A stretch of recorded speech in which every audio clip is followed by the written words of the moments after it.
When the Korean War came along, did you enlist for that? Were you drafted? How did you get involved? Well, I was drafted by Lake of the Woods County Draft Board. Now, then, once they drafted you, as the Army drafted you, where were you living at the time?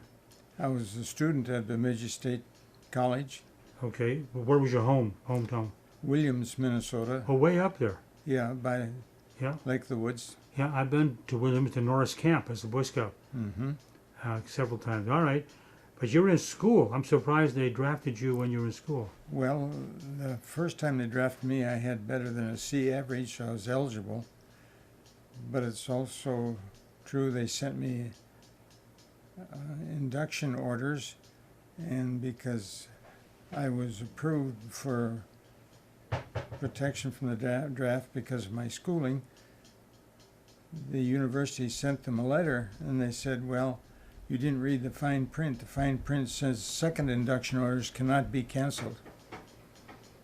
So Okay, I was responsible for presenting myself for being inducted. okay. You were drafted right out of university, and where did you go to be inducted into the Army? Fargo? I went to Fargo, North Dakota via Greyhound bus. Well, how many people were on the Greyhound bus? I really don't recall. Okay. A few. You got the induction at Fargo, and then you stayed there, and then you were bused to, No, they put us on a train okay, to Fort Sheridan, Illinois. And from there on a train to Fort Knox, Kentucky. okay. What was the first camp? What did you do there? Just happen to stay overnight and then go on? In Fort Sheridan, Yes. some processing went on there relative to shots and haircuts and stuff like that. Okay. Because most people from the Midwest go to Fort Leonard Wood, Missouri. Mm-hmm. All right. Now your boot camp is in what facility? Fort Knox, Kentucky. Okay. Mm-hmm. And how long were you there for boot camp? I believe it was 16 weeks. And then I went to radio school from there, which was 16 weeks. How did you happen to get into radio school? Did you take some kind of test, or you asked for it, or what? No, they gave you inventory tests.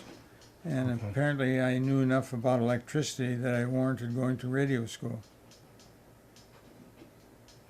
Well, that's where I was in the Army also, electronics, radio, TV school. What kind of work were you doing for radio? Were you fixing radios? Were you on radio? No, I was a radio operator, referred to as a radio communications specialist. And I was sent to Korea, landing first in Tokyo, and then went to Seoul, Korea.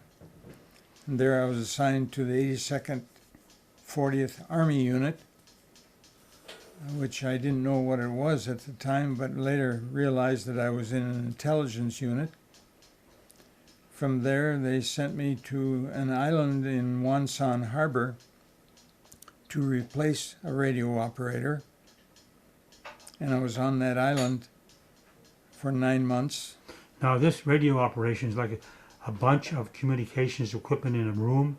No, I lived in a bunker, and I had simply a transmitter and a receiver. And I would send Morse code, taking English and converting it over to a secret code and sending that via Morse code. So who was sending you information? I was communicating with the colonel of the 82nd 40th Army Unit, who was Colonel Ives, and so it was intelligence information that was being sent to his location. And then he's the only person that would send you messages back, or there are other people too? Well, the message always read from Ives to Eickhoff, or from Eickhoff to Ives. So he were the communication link between headquarters and this gentleman up front. He was on the lines, Colonel? No, he was stationed in Seoul, in headquarters in Seoul. And I was out on this island north of the 38th parallel by 65 miles. Oh, And the second day I was there, I am replacing a radio operator, which was Richard Russell from Tacoma, Washington, and there was a lieutenant in charge of the unit. And on the second day, they met me, and they told me that this lieutenant was leaving to go to Tokyo on R&R, and he said to me, "You're in charge." I didn't know what I was in charge of. I looked around, and I finally figured out that I was in an intelligence unit, which involved putting Koreans into North Korea at night and scheduling picking them up again about a week later. now that island is considered part of North Korea today? Yes, Well, it probably was then also. it was then, but the United States Navy sat out there in the sea and they shot anything out of the water that was moving to the island or away from the island unless they knew who you were. Well, that had to be a comfortable feeling, knowing that no one's going to sneak up on you by Well, water. well, I had that protection, but it wasn't as close protection as you'd like to have had, except on one occasion, they rescued me. The sampan that I was on got hit by coastal artillery, and I radioed the battleship New Jersey. Next thing I knew, there was a landing craft coming at me, pulled right up to the boat, which was taking on water, and I was the only survivor on that boat. None of the Koreans survived. Why? What happened to him? The artillery hit Okay. it hit it and it exploded.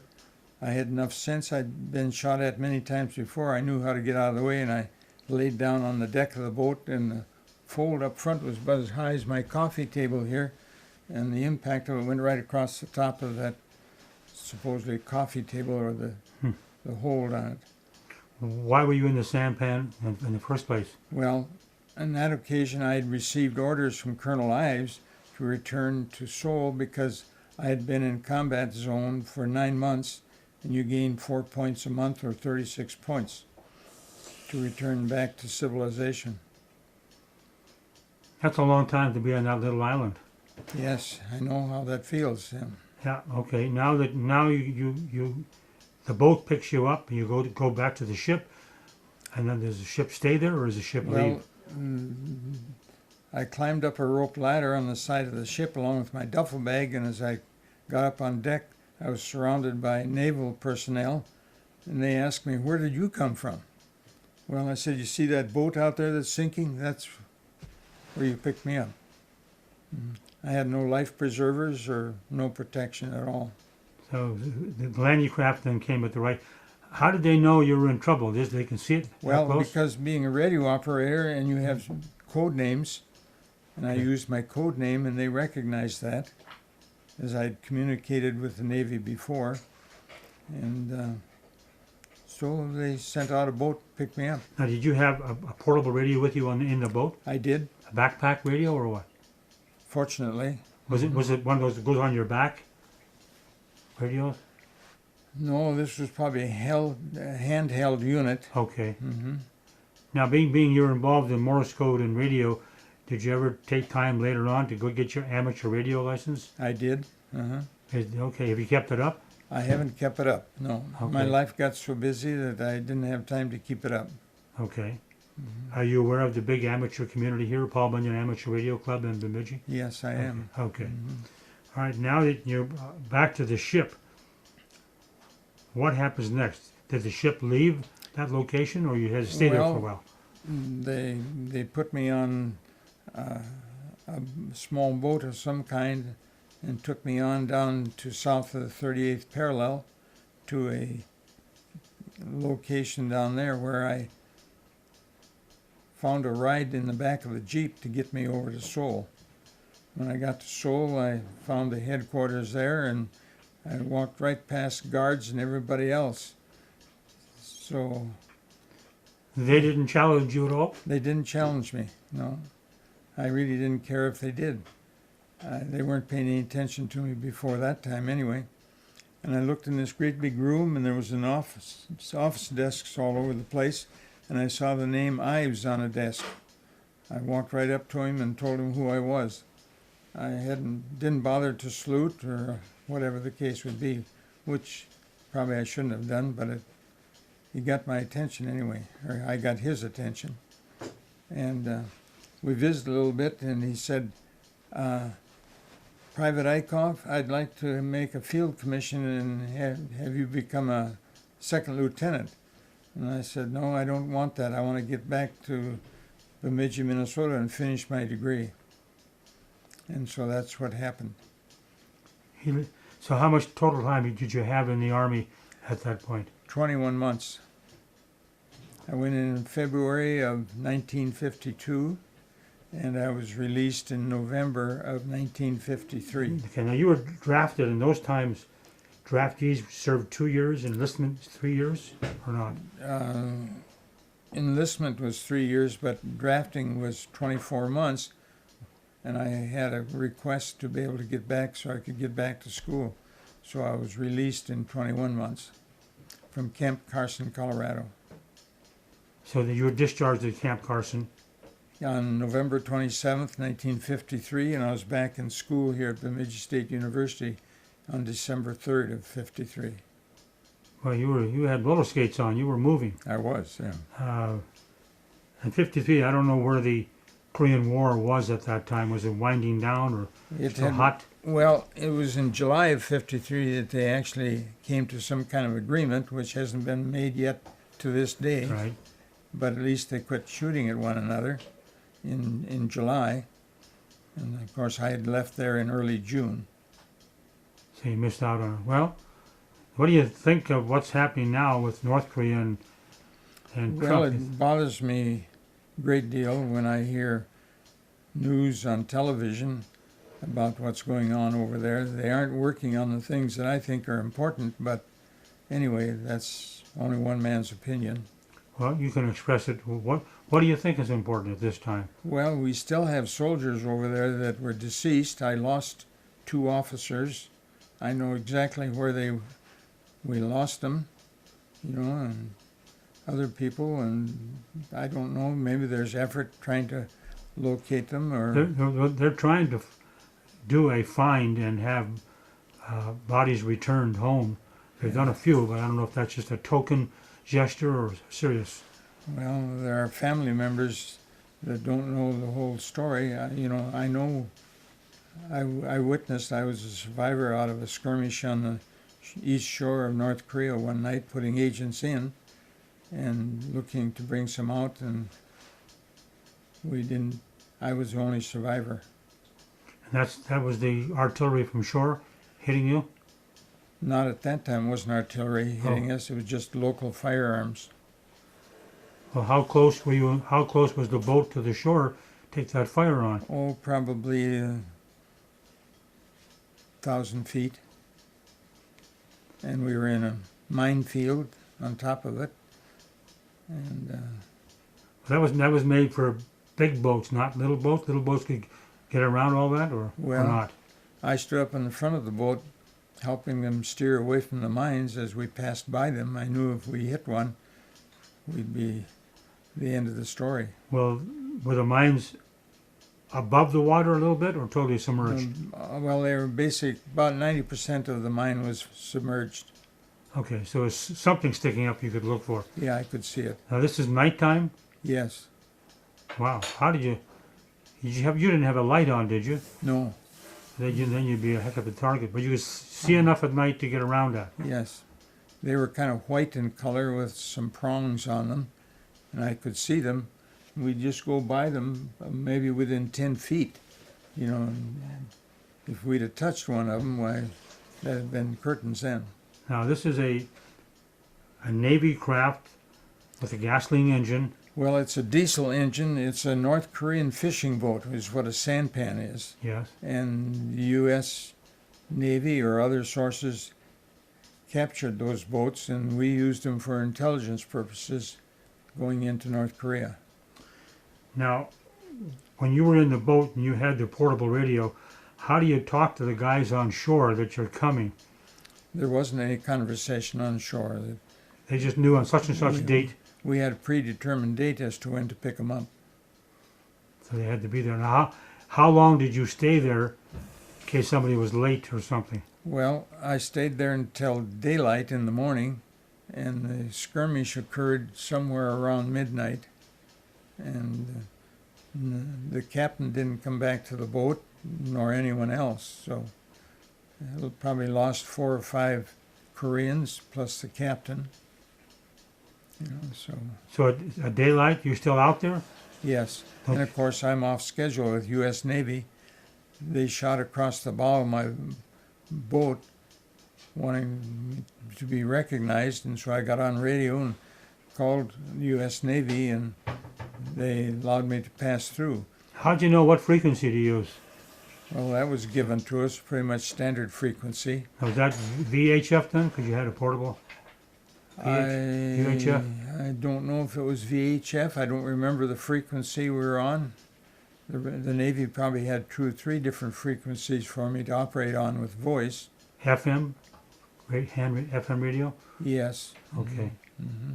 Now, when you were operating on the island, what did you have for radio equipment then? Well, I had what they call an ANGCR9 at one time. Say that again so I can hear that. ANGRC9. Okay, I'll look that up. Yes. And also, in the last month I was there, they had shipped in a 500-watt transmitter that was in a portable cabin, if you will. And that was easier to operate with that, particularly Morse code, because the North Koreans were always jamming my signals, trying to create problems with communication. But with a 500-watt unit, that didn't make any difference. I could override their signal. Using always CW Morse code. It was always CW. Only on one occasion was I ever on voice. And why was that? Well, it was Christmas time and everything was quiet, and I heard a CW operator from Incheon, and he asked to switch to voice. And we did, and I learned that he was a guy from St. Paul, Minnesota, and I told him where I was from, northern Minnesota. And in January, a captain came to run the outfit because the lieutenant in September who left got killed in Tokyo. And so, yes, I was running the outfit under the pretense that I knew what I was supposed to be doing. And this captain that came got a letter which I delivered to him and said that I had been recorded being on voice. And he looked at it and he threw it back at me. He says, "Tell him to go to hell." He says, "You got your job done." He says, so. Well, what was the reason that the fellow at Incheon wanted to go to voice? Well, it was easier for him to communicate, I guess, probably rather than Morse code. Well, you say a lot of words pretty quickly. Yeah. Like a lot of letters, it takes time to send in code. That's true. Mm-hmm. What was the message about, do you remember? It was just that. It was about him being from St. Paul. And, Oh, chit-chat. yeah. Okay, no official No official information. communications. But it was a violation of the code to do that. Yeah, because everybody's monitoring. Yeah. Did you get involved in monitoring any of the North Korean signals at all? Oh, all the time. And I also recorded one time after that skirmish on the beach. Someone might have survived that skirmish, that unknown to me, because they were sending my U.S. Army number out that I was wanted. And that was kind of scary, that the North Koreans would be broadcasting my U.S. 55-233-964 serial number. And so, Yeah, how'd they get it? it's from somebody that was apparently apprehended during that skirmish, or someone gave them the information. So it had to be somebody assigned to your unit or your... Someone that knew me anyway. It makes you wonder, why would they give your ID out? Well, in the unit I was in, they had a lot of North Koreans who were sympathizers with the South. And they went into the South Korean Army, and they would have been released because they were injured in action, and then they were paid by the U.S. military to be agents to go into North Korea because they knew North Korea, they knew the land, they knew who to talk to, and bring back information on ammunitions, prisoners of war, and so forth. So anyway, Did that work out at all? Having those, that when they put them back into North Korea, did you ever hear that that was successful or not, or most of them get it caught? was successful in that we got them back. We didn't always get really good information, but it was reported anyway into Seoul. How would they get the information back? They had a radio? Verbally. Ver- I would pick them up at night on the beach, Oh, prearranged location and time. And then we had 2 Japanese Americans there that knew Korean. They would take the Korean language and convert it over to English, and then I would convert it into a secret code for Morse code. so you were there when they were being questioned? Did you ever hear anything of interest, or? Well, there were bits and pieces of information. I could see with field glasses downtown Wonsan, North Korea, and I could see carts passing through the streets, which I assumed were probably prisoners of war being transported in these carts Now this is from the island now. from the island. So it's about 65 miles, you say? From, Well, I was 65 miles north of the 38th parallel, but I Okay. was about 2 miles from Wonsan Harbor. You can see it on Google Map even today. I can show you every location where my bunker was located. I lived in a bunker for 9 months. Surprisingly, I received mail once on March 31st, 1953. Christmas cookies were all crumbs, dry, and I've been out there for a while. mind you, all those trips on a motor sampan in the Sea of Japan, we didn't even have winter gear. I didn't have winter gear. Some of the Koreans had winter gear supplied by the U.S. military or South Korea. Wasn't good. No? Okay. I'm surprised they didn't try to get at you more often on the island, being that close. Well, they perhaps did, but when they would try to get to the island, U.S. Navy was sitting out there, and if they couldn't identify themselves, U.S. Navy would take care of them with their guns. How far away was the ship from the island?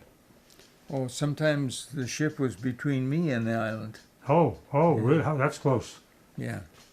But they didn't fire into North Korea then. They just were there. Oh, they fired into North Korea many times. Okay. I saw napalm bombs just absolutely shred a hill with fire and so forth. Yeah. Many times. Well, that's something the Army called in, probably. They got their information somehow. I don't know how the Navy got their information.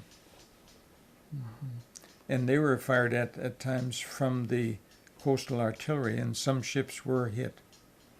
When they fired from the coastal, did that give the Navy a big target? For the flash? Absolutely. They were watching them every minute. They knew where it came from, and they would move in closer to shore and just blast off the landscape. Wow. All right, now you're back home, you're going to school. Are you watching the news to see what's happening in Korea, or was it winding down by that time? Well, it was still going on, but it was in July when I left there in early June. And I'm not sure what the activity was after I left there, of course. But today, the news brings back a lot of recollection of activity that went on. I lost two officers, 3 officers really.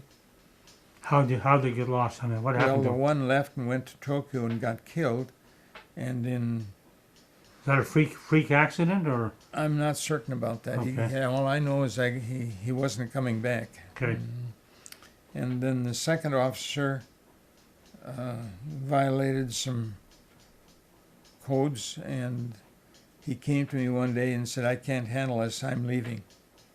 I know what he did, and when you leave the service, you sign a document that says you won't reveal secrets, and so I have to hold some of those. Yeah, well, that's still, is that over yet? Is that enough time gone by now that doesn't matter? I've been told by military personnel that Congress abolished that, but I haven't ever been informed of it. Well, it's so far in the past, I know. but still, Statutes of limitation. yeah. But at some point, what's the advantage of sharing some of that? Just because it's fun, and you don't know for sure if that's going to be a problem for somebody, so why share it? That's true. Just keep it in the box. Yeah.